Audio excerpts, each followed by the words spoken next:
कुछ बच्चों का ऐसा कहना था कि सर आप हमें एक तरीका बता दीजिए कि कैसे एनडीए की तैयारी के साथ साथ एसएसबी इंटरव्यू की तैयारी करें।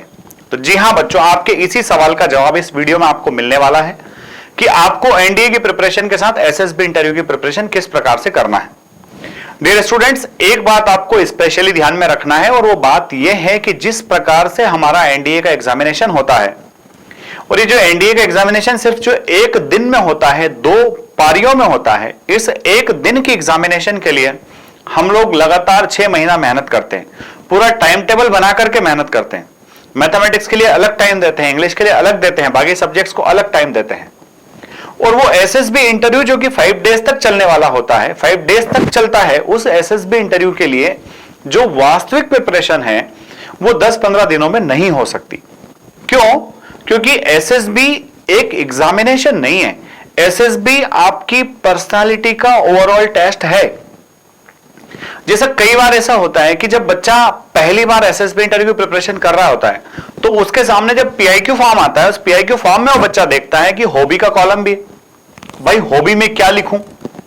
कई बार बंदे का ऑलरेडी सारी चीजें फिक्स होती तो वो फटाफट लिख देता है, पर ऐसे बच्चे जो कहीं ना कहीं रूरल बैकग्राउंड से आते हैं या फिर कई सारे बच्चे जो अवेयर नहीं होते तो हॉबी में क्या लिखें, तो बंदा हर कुछ उठपटांग लिखने लगता है।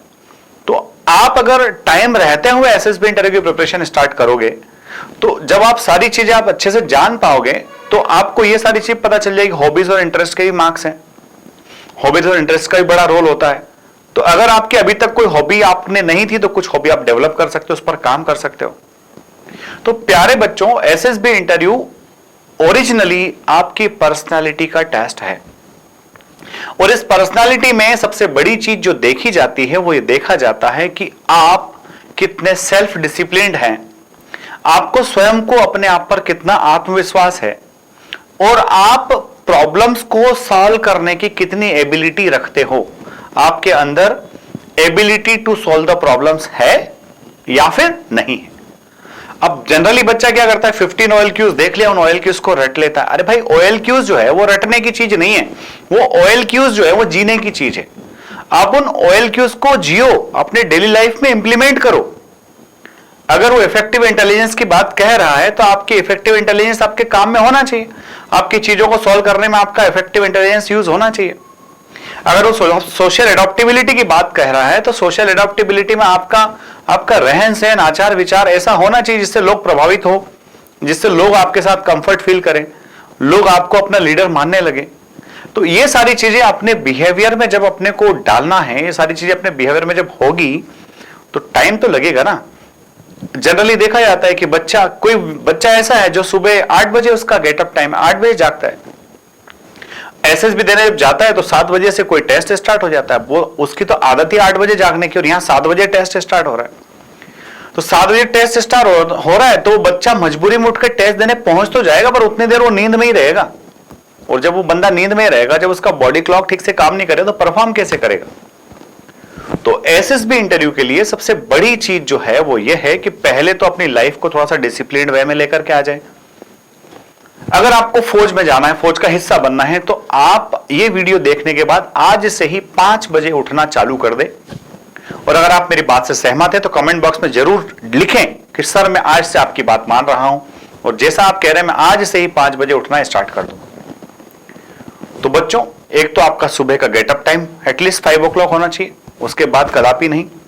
और दूसरा, आप सुबह सुबह थोड़ा सा कम से कम आधा घंटा 40 मिनट अपने आप को फिजिकल एक्टिविटीज में बिजी रखिए, क्योंकि एक स्पोर्ट्समैन स्पिरिट आपके अंदर होना चाहिए। क्योंकि कई सारे बड़े बड़े युद्ध जीतने की कला लोग खेल के मैदान में सीखते हैं। तो अगर आप खेल के खिलाड़ी हैं तो निश्चित तौर पर आप युद्ध के खिलाड़ी भी होंगे और युद्ध के विजेता होंगे। इसमें दूसरी और मेन बात, उस युद्ध के लिए जो लीडर चाहिए वो लीडर खेल के मैदान में तो तैयार हो रहा है। आपके अंदर बाय डिफॉल्ट लीडरशिप क्वालिटीज आ जाएगी। जनरली हम पढ़ते रहते बुक्स में लीडरशिप क्वालिटीज होना चाहिए, तो कैसे आएगी भाई? खेल खेलने से आएगी, दौड़ने भागने से आएगी। आप उन एग्जाम्पल्स को जियोगे तब आप उनको अपने बिहेवियर में डाल पाओगे।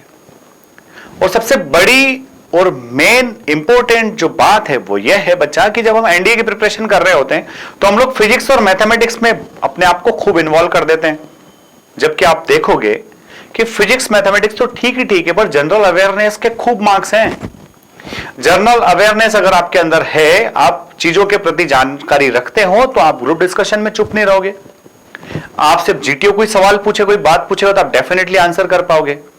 और इंटरव्यू ऑफिसर के साथ तो आप बड़ा कंफर्टेबल फील करोगे। कब? जब आपका जनरल अवेयरनेस बहुत अच्छा है।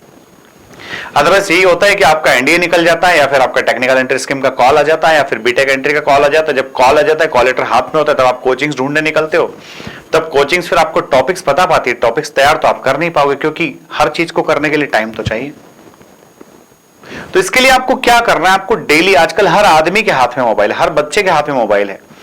आप न्यूज़पेपर पढ़िए, आप डीडी न्यूज पर बुलेटिन सुनिए शाम को। आप कोई पर्टिकुलर टॉपिक को चूज करके उस टॉपिक पर अपना वीडियो बनाइए, लेक्चरेट कीजिए, और उस वीडियो को खुद देखिए, और ये देखिए कि अगर ये वीडियो किसी और ने बनाया होता तो मैं देखता क्या। बस यहां से एसएसबी इंटरव्यू की शुरुआत हो जाएगी। और जब आप 30-40 डेज इस सारे रूटीन को आप जब फॉलो करोगे बच्चा, तब फिर एसएसबी से रिलेटेड जो टेस्ट हैं, उन टेस्ट की इंफॉर्मेशन लेने में आपको बड़ी आसानी होगी। अभी तो बच्चा एक ही चीज के पीछे भागता है, बस क्या टेस्ट होता है, पीजीटी सिखा दो, एचजीटी सिखा दो, कमांड टास्क में क्या करना है, साइकोलॉजी टेस्ट में क्या करना है। भाई मेरे, स्टोरी लिखने से पहले आपके दिमाग में थॉट्स तो होना चाहिए ना, तभी तो स्टोरी लिख पाओगे।